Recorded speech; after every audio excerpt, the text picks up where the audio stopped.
Hello viewers, welcome to my channel. ఎలా ఉన్నారండి? అందరూ బాగున్నారా? నేను యూట్యూబ్ ఛానల్ కొత్తగా స్టార్ట్ చేశానండి. ప్లీజ్ నాకు సపోర్ట్ చేయండి. నేను మన గోదావరి అందాలు, రుచులు మీకు చక్కగా అర్థమయ్యేలా చూపిస్తానండి. ఈరోజైతే నేను కమ్మటి బియ్యం పాయసం చేశానండి. చాలా రకాలుగా చేస్తారు, కానీ నేను చేసే ఈ స్టైల్లో ట్రై చేయండి. చాలా టేస్టీగా ఉంటుంది. పిల్లలు పెద్దలు చాలా ఇష్టంగా తింటారు. నేను ఇందులో సగ్గుబియ్యం, రైస్, బెల్లం, మిల్క్ యూస్ చేశానండి.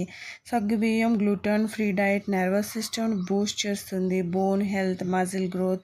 అలాగే rice rich in carbohydrates and బెల్లం అలాగే ఐరన్ డెఫిషియన్సీని తగ్గిస్తుంది. మిల్క్ స్కిన్కి, హెయిర్కి, బోన్కి, టీత్కి అలాగే ఇమ్యూన్ సిస్టమ్ని కూడా బూస్ట్ చేస్తుందండి. ఇన్ని బెనిఫిట్స్ ఉన్నాయండి.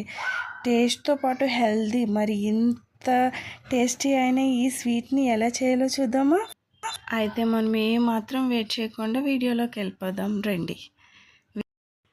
ఫస్ట్ కడాయి పెట్టుకుని అందులో 1/2 లీటర్ దాకా వాటర్ వేసుకోండి. ఒక ఒక కప్ రైస్ అండ్ పావు కప్ సబ్బుదానా కూడా యాడ్ చేసుకోవాలి. వేసుకొని మూత పెట్టుకుని మీడియం ఫ్లేమ్లో ఉడికించుకోవాలండి. ఒక 10 మినిట్స్ కుక్ అయ్యాక మిల్క్ యాడ్ చేయాలి. యాడ్ చేసి 5 మినిట్స్కి ఒకసారి తిప్పుకుంటూ రైస్ బాగా మెత్తగా ఉడికేంత వరకు ఉడికించుకోవాలండి. ఇప్పుడు పక్కన బెల్లం పాకం తయారు చేసుకుందాం అండి. ఫస్ట్ పావు కప్ వాటర్ వేసుకుని తర్వాత అందులో 1 కప్ బెల్లం తురుము వేసుకోవాలండి. యాడ్ చేసుకుని ఉడికించుకోవాలి. అందులో ఒక స్పూన్ ఎలాచీ పౌడర్ కూడా యాడ్ చేసుకోవాలి. అప్పుడు సిరప్ రెడీ అవుతుంది. నెక్స్ట్ మనం ప్యాన్ పెట్టుకొని 2 స్పూన్స్ గీ వేసుకుని క్యాష్యూస్ వేసి ఫ్రై చేసుకోవాలి. బాగా మంచిగా ఎంత కావాలంటే అన్ని క్యాష్యూస్ వేసుకోండి, అంత జీడిపప్పు వేసుకొని చేసుకోవాలి. బెల్లం పాకంని ముందుగా రెడీ చేసి పెట్టుకున్న రైస్ కేర్లో యాడ్ చేసుకొని బాగా కలుపుకోవాలి.